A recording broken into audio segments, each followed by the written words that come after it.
What's going on, worship team? This is John Kimbrough here. Just finished setting up this new system here, this P16, and figured I would make a quick little video to show y'all kind of how this thing works so that when you show up at rehearsal, you're not just totally blown away by what you're looking at. So let's go ahead and get started.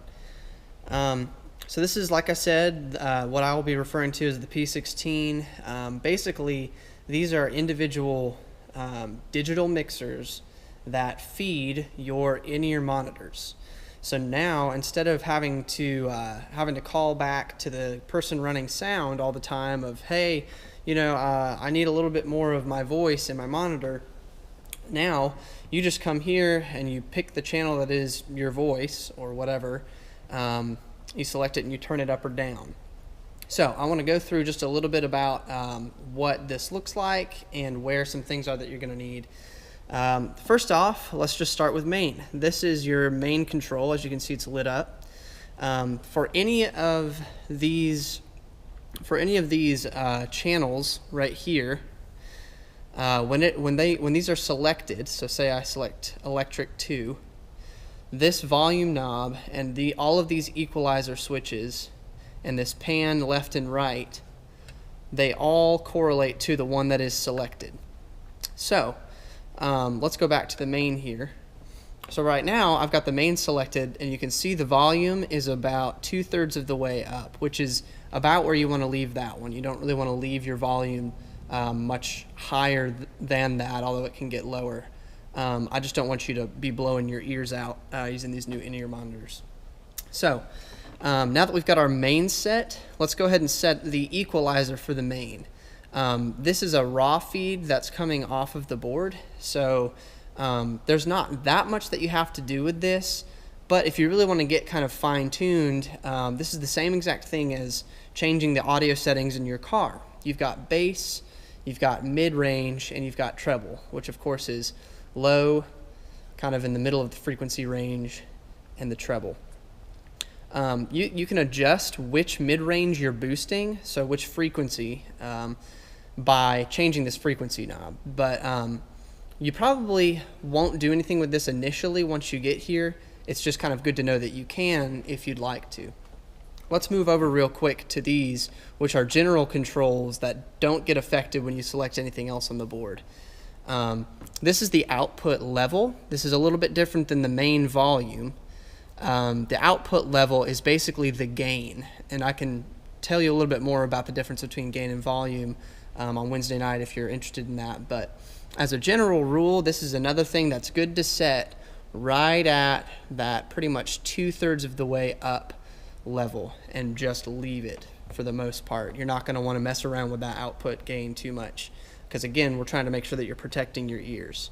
The limiter, speaking of protecting your ears, is something that allows you to basically keep those ears from receiving an all of a sudden big change in volume. So for example, if something is going to feed back, if your limiter is up, then this system will actually catch that sound before it hits your ears and save you from going, oh my gosh, oh, my ears.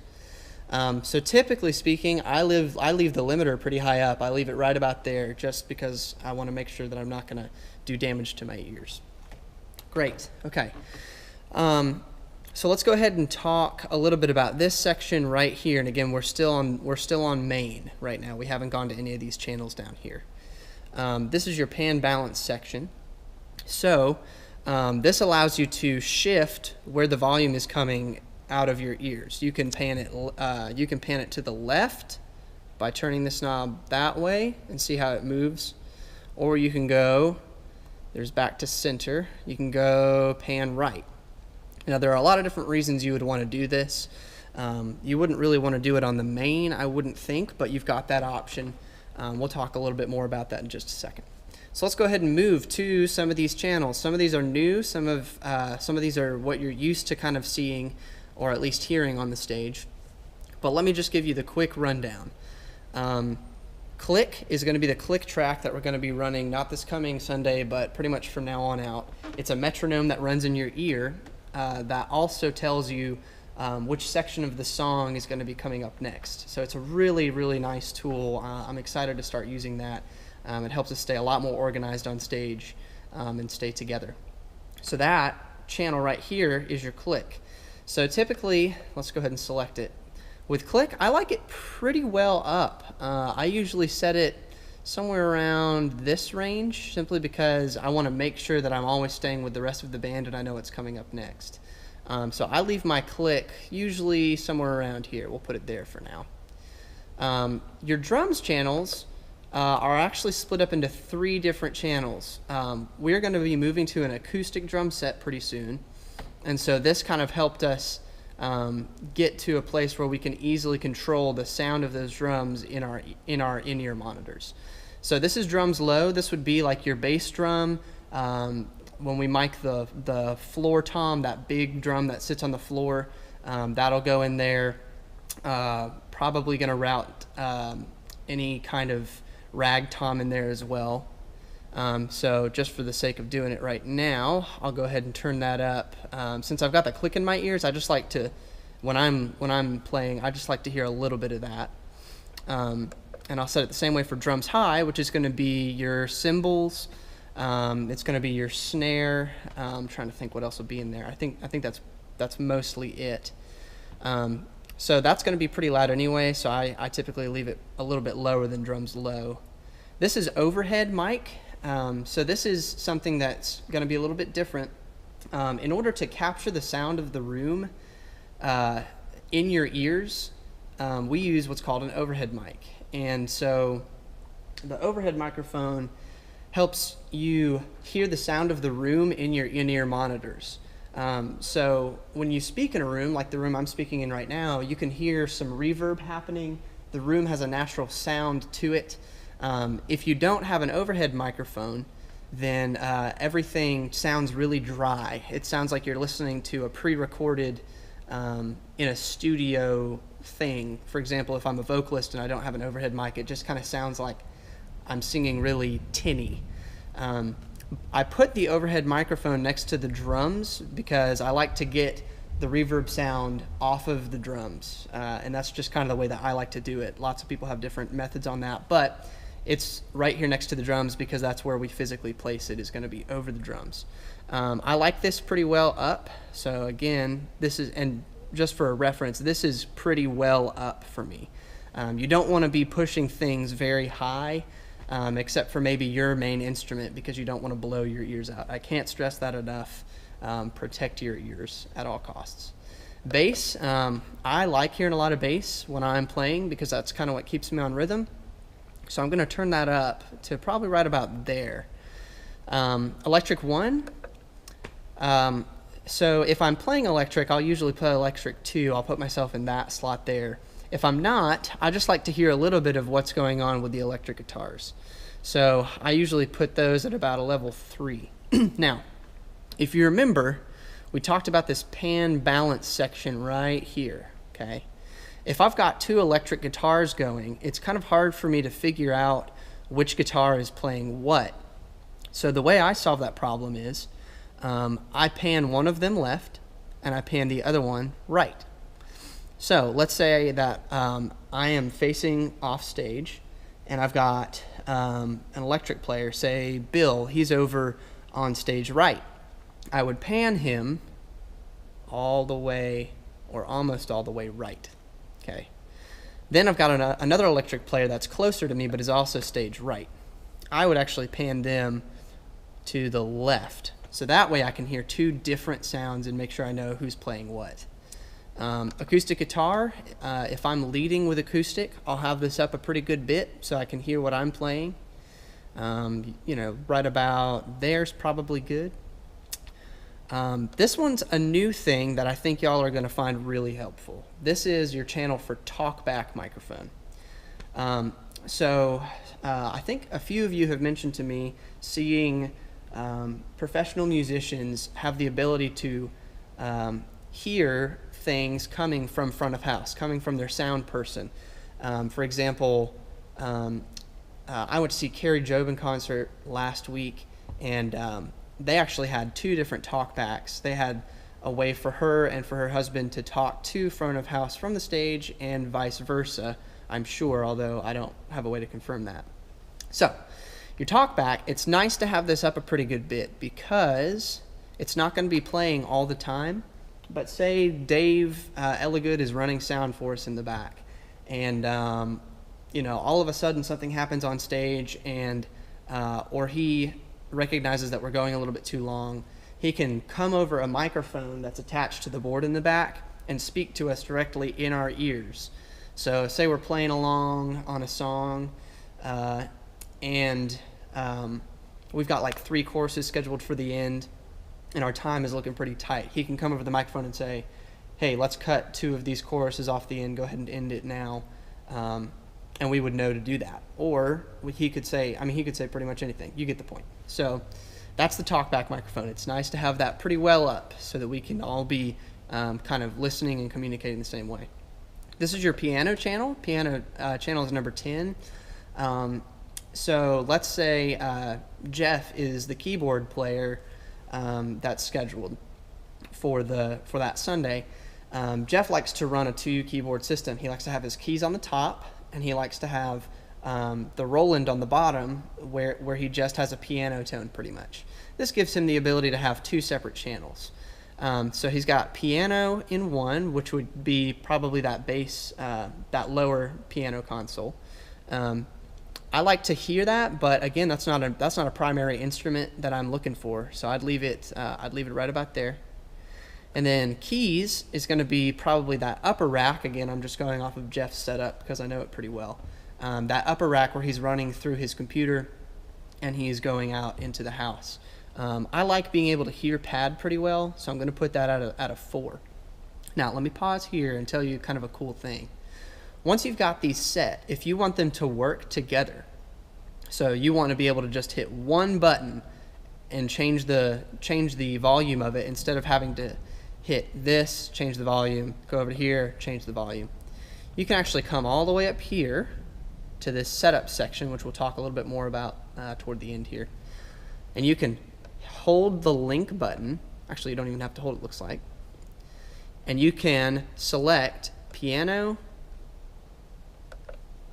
Oh, actually, wait a second. I'm sorry. Let me back up. Link is actually for if you're just doing 2 tracks next to each other, that would be in left and right. You'd actually use the group function.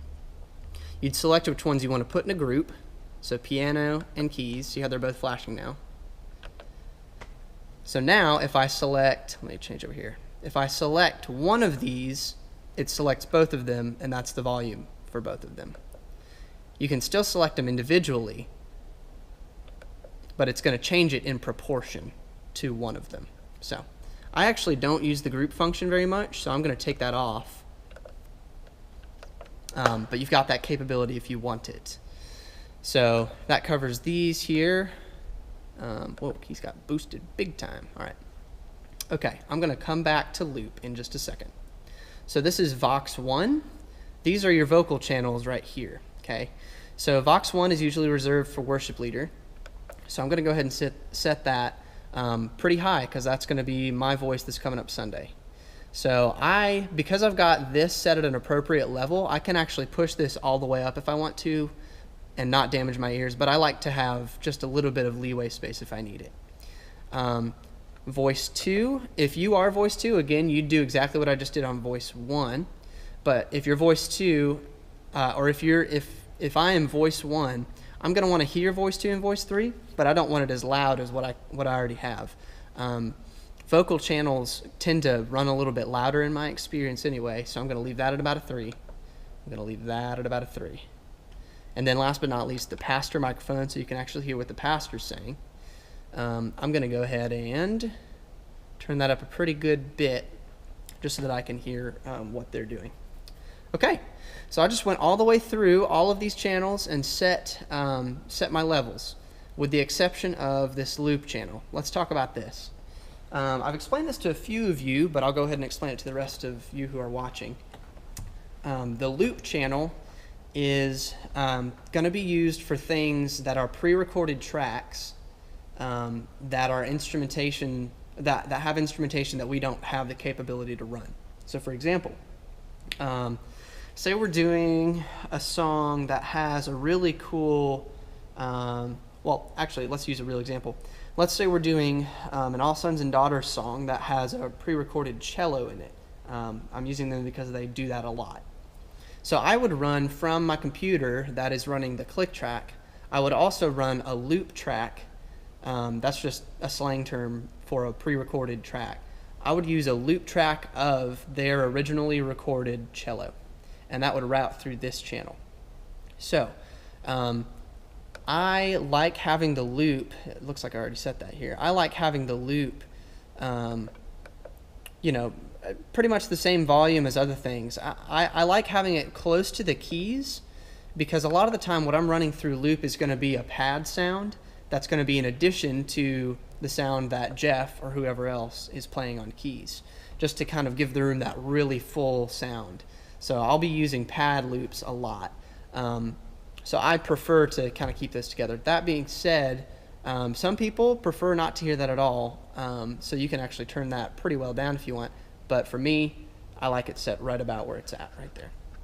Okay, so that covers everything, with the exception of these recall and store buttons. Okay, so let's talk about that.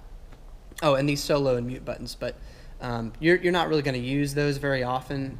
Solo means that you just want to hear whichever one is selected. So if I just wanted to hear, say I'm playing acoustic, and I just wanted to hear acoustic through my ears for a second, I would hit the solo button, and only acoustic would go through my ears. Let's say that I want the opposite. Say I don't want to hear acoustic for a second. I don't want to hear what I'm playing. I want to hear what everybody else is playing. I would hit mute, and it mutes that and whatever else I select. Okay, so let's turn mute off. All right.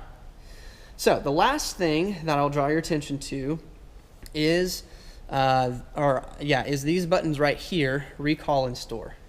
So this is a really, really, really nice feature, because obviously I'm not always going to be the worship leader.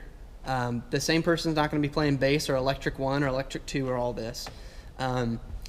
So the recall feature lets you save up to, I think it's 10. Lets you save up to 10 preset mixes. So I just created a personal mix that I think works pretty well for me. Okay, I can hit store.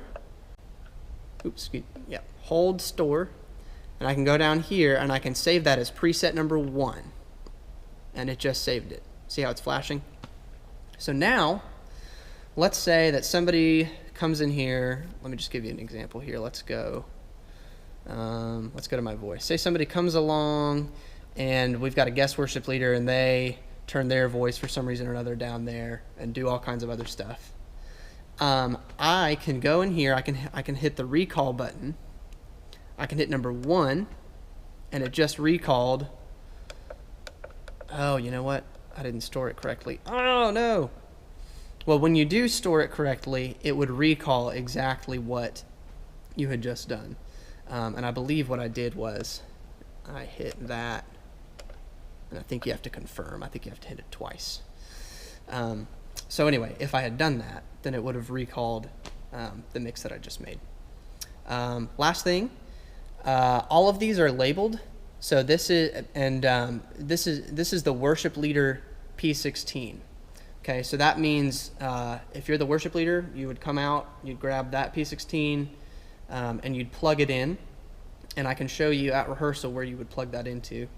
And then same thing for, bass or really any other instrument that's on the stage. And we have a few extras of these as well. So we've got I think we have like 10 of these or something. And not everybody who has a channel is going to need to use one all the time. So anyway, so make sure that you grab the one that correlates to whatever you're assigned for that week. And again, use the recall and store buttons. So, okay. I know that's a lot of information to take in, but this will get easier and easier the longer we use this system. It's a really nice system because you can get exactly what you want in your ears. You don't have to really worry about oh, well, the mix is going to be totally different from week to week as far as what I hear. So that is the Power Play P16 is what I call them. So if you hear me say P16, I'm talking about this thing right here. Happy to answer any questions you have about it during rehearsal time. But that is it for now. I hope you enjoyed learning a little bit about it. Thanks so much.